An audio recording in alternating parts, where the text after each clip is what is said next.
Imaginez devoir débourser 300 dollars par mois juste pour qu'une intelligence artificielle écrive du code à votre place. Ouais, et le pire c'est de réaliser que c'est l'option la plus abordable sur le marché en ce moment. C'est un truc de fou. Bonjour à tous et bienvenue dans notre plongée habituelle au cœur des dynamiques technologiques. Je suis ravie de vous retrouver pour cette analyse approfondie des notes du 15 mai 2026. Bonjour à tous. C'est une journée assez chargée, ouais. Complètement. Aujourd'hui, on assiste en direct à la mort brutale de l'illusion de l'IA infinie et gratuite. On a épluché une pile de sources, des mémos internes, des rapports cliniques, des notes géopolitiques. Et l'histoire qui en ressort, c'est celle d'une industrie qui se prend un mur de béton à pleine vitesse. Un mur physique, économique et géopolitique, ouais. L'épuisement matériel est total. Exactement. Et on va voir comment les États et les municipalités reprennent le contrôle de force.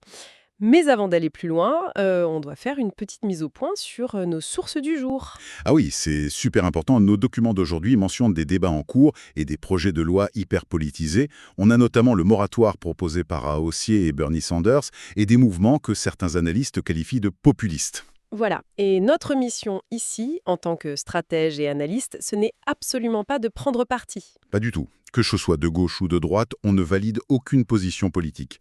Notre but, c'est juste de rapporter les faits et de décortiquer les arguments de l'industrie. C'est la règle de base. Bon, on décortique tout ça. Commençons par cette crise qui secoue la Silicon Valley depuis ce matin. Les développeurs se réveillent avec une gueule de bois monumentale. Tu m'étonnes. Jusqu'à hier, le modèle était simple. C'est ça, tu payais tes 20 balles par mois et t'avais l'impression d'avoir un super cerveau branché en permanence sans aucune limite. Sauf que les annonces de ce matin viennent de pulvériser cette illusion. D'un côté, on a OpenAI qui lance Codex sur iOS, Ouais, une intégration mobile ultra sécurisée. mais de l'autre côté, et c'est là que ça fait mal, xAI sort Grok Build. C'est un outil de codage ultra puissant, mais c'est un gros mais accessible uniquement via un abonnement Super Grok Heavy. À 300 dollars par mois. Non mais attends, c'est délirant pour le grand public. Et Anthropic a frappé encore plus fort. Ils ont purement et simplement tué l'accès à volonté à Claude pour les applications tierces. Fini le all you can eat. C'est remplacé par un système de crédit mensuel super strict, entre 20 et 200 dollars par mois. Ce qui a rendu fou les utilisateurs intensifs. Theo Brown, le fondateur de T-Tree, a publiquement résilié son abonnement dans la foulée. En fait, ce que je me demande, c'est pourquoi. Qu'est-ce qui a soudainement cassé ce modèle de l'abonnement à 20 dollars? C'est une question de calcul agentique, ce qu'on appelle l'agentic compute. Le modèle à 20 balles, il a été pensé pour les interactions humaines. C'est-à-dire? Un humain qui tape une question, c'est ça? Exactement. L'humain tape son prompt, le modèle génère une réponse en quelques secondes, puis l'humain passe 5 bonnes minutes à lire. Et pendant ces 5 minutes, les serveurs d'Anthropic ou d'OpenAI, ils se reposent. Voilà, où il s'occupe d'un autre client.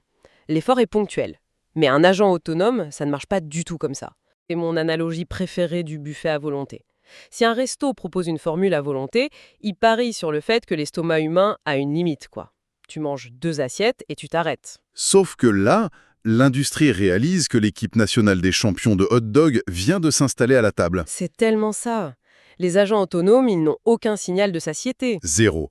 Un agent, tu lui donnes un objectif complexe, du genre « analyse cette base de données et corrige les bugs », et il va tourner en boucle. Il code, il teste, il lit l'erreur, il corrige, il reteste. Et il fait ça des milliers de fois par heure. Sans pause café. C'est ça. Ça requiert une puissance de calcul continue, l'usure des processeurs et la facture d'électricité explose. C'est pour ça qu'Anthropic force désormais l'utilisation d'une allocation de tokens. Ouais, pour ceux qui nous écoutent et qui ne sont pas familiers, un token, c'est grossièrement une syllabe ou un morceau de mot traité par l'IA. Et en imposant cette limite stricte, Anthropic dit concrètement tout court. On ne va plus subventionner vos agents autonomes à perte. Un agent peut te cramer 20 dollars de tokens en une demi-journée. Donc, correction brutale du marché, ce qui nous amène directement à une réalité beaucoup plus physique. Parce que cette puissance de calcul, elle sort bien de quelque part. Ah oui, le cloud, ce n'est pas un joli nuage blanc dans le ciel.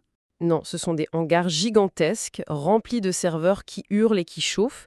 Et c'est là qu'on se heurte au deuxième gros point de nos sources, le choc physique et la révolte des territoires. La friction entre le virtuel et le matériel.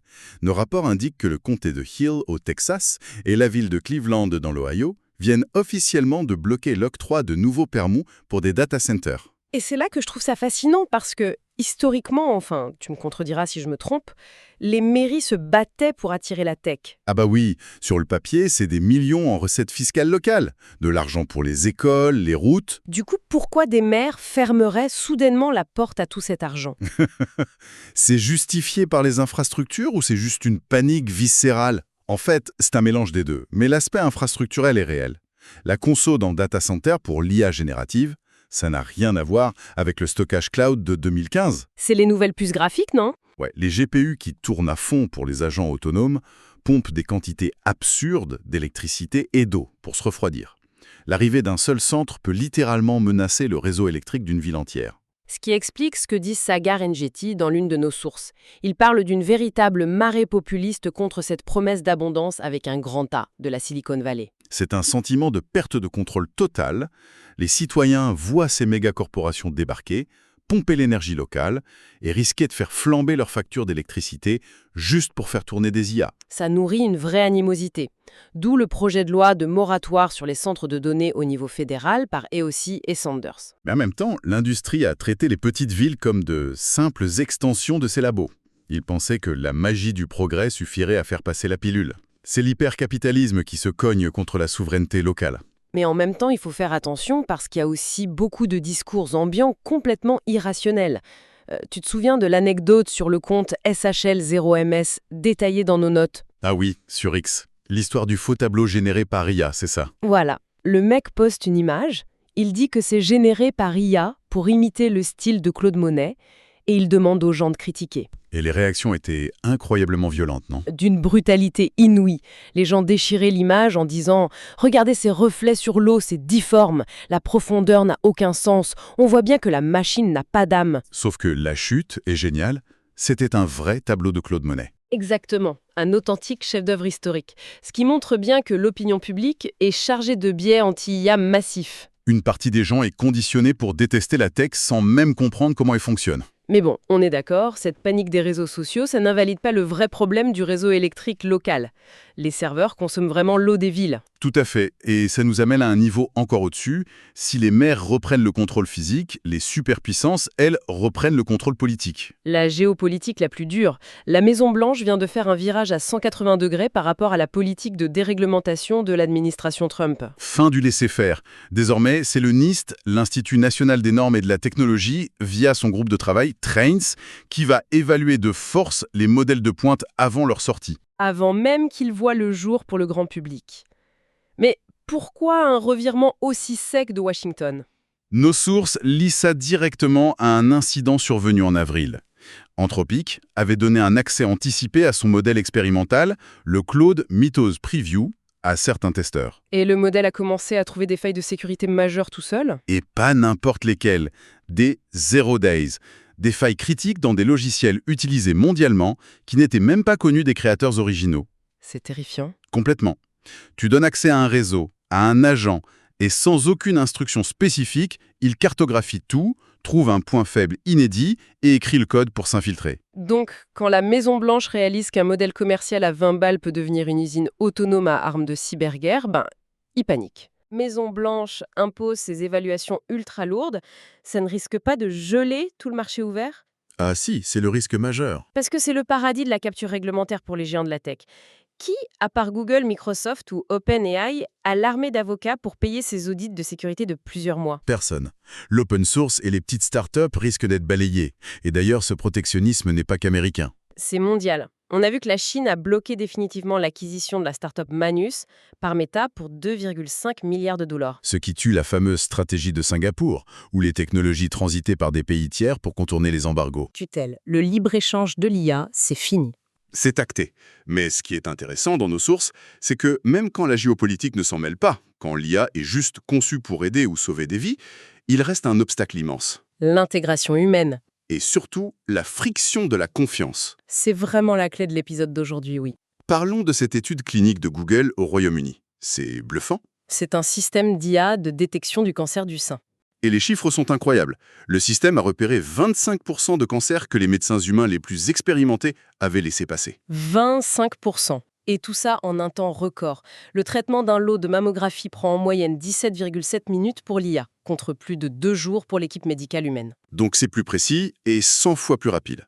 Et parce qu'il y a Mais le rapport souligne que les médecins rechignent à utiliser le système, ils n'ont pas confiance. C'est le fameux problème de la boîte noire en algorithmique. Le réseau de neurones repère une tumeur en calculant des millions de paramètres invisibles. Voilà. Et si un oncologue demande à l'IA «Pourquoi as-tu identifié cette zone précise comme maligne?» bah, la machine est incapable de l'expliquer logiquement. Elle ne raisonne pas en termes anatomiques, elle voit des corrélations mathématiques de pixels. Ce qui est un cauchemar éthique et légal pour le médecin. Si la machine se trompe, c'est lui qui signe le diagnostic. C'est comme avoir un collègue génial, ultra brillant, mais qui refuse de t'expliquer comment il fait ses calculs. Tu ne peux pas lui confier la vie d'un patient. Ce manque de confiance, on le retrouve à tous les niveaux, même dans les tensions actuelles entre les géants de la tech. Ah oui, l'affaire OpenAI contre Apple. C'est exactement le même problème, mais appliqué au grand public. Nos sources indiquent qu'OpenAI prépare carrément une action en justice contre Apple concernant l'intégration de ChatGPT dans Siri. L'intégration qui était prévue par l'accord de 2024, ouais. Apple l'aurait délibérément enterré tout au fond du système iOS. Parce qu'Apple ne fait pas confiance à un agent tiers autonome pour fouiller dans les calendriers et les emails de ses utilisateurs. Ça brise leur image de sécurité. Ce qui a poussé OpenAI à braconner Johnny Ive, l'ancien designer star d'Apple, pour créer leur propre matériel. Et ça a rendu Apple furieux. Tu m'étonnes, mais ça montre bien que l'intelligence brute ne suffit plus. Le problème aujourd'hui, c'est d'insérer cette IA dans des systèmes existants, des hôpitaux, des smartphones, des réseaux électriques, sans provoquer de rejet immunitaire, on va dire. D'ailleurs, les développeurs ont bien compris qu'ils devaient travailler sur la perception. Regarde la mise à jour du modèle GPT Real-Time 2 d'OpenAI aujourd'hui, c'est fascinant. Oui, ils ont ajouté des commandes pour simuler l'hésitation humaine. Ils ralentissent délibérément la réflexion vocale de l'IA pour qu'elle insère des «laissez-moi vérifier ça» ou des bruits de respiration artificielle juste pour rassurer l'humain en face. L'IA baisse sa vitesse pour ne pas paraître trop extraterrestre. C'est incroyable de se dire que l'illusion de la faille humaine est devenue un argument de vente. C'est clair, et ça boucle parfaitement la trajectoire de notre analyse d'aujourd'hui. Tout à fait. On a commencé avec la fin de la puissance de calcul illimitée, les agents qui asphyxient le modèle d'abonnement. Ensuite, les maires qui refusent les data centers pour protéger leur eau et leur électricité. Puis les États qui referment les frontières technologiques par peur des cyberarmes. Et enfin, les médecins et les géants du mobile qui hésitent face à cette intelligence qu'ils ne comprennent pas complètement. C'est vraiment l'histoire d'une technologie sans limite qui se cogne violemment contre un monde rempli de limites. Et c'est pour ça que ceux qui nous écoutent doivent suivre ça de près. L'ère de l'IA magique, invisible et bon marché, c'est fini. L'avenir de cette industrie, ça va consister à négocier l'accès à ces outils, de la même manière qu'on négocie l'accès à l'eau ou au pétrole. Ce qui m'amène à une dernière réflexion, un peu provocatrice pour clore cette exploration. Je t'écoute. Si la puissance de calcul informatique est vraiment le nouveau pétrole et que ces agents autonomes consomment des ressources bien réelles avec une voracité infinie, que va-t-il se passer le jour où notre demande de confort numérique entrera en compétition directe avec les besoins en énergie de nos propres communautés pour se chauffer ou s'éclairer l'hiver? C'est la grande question des prochaines années. La collision entre l'algorithme et la survie physique. Ça donne matière à réfléchir. N'hésitez pas à consulter les notes de l'émission, vous y trouverez toutes les sources originales, du rapport clinique de Google au texte de loi, pour creuser le sujet de votre côté. Merci beaucoup de nous avoir suivis pour cette autopsie et à très bientôt.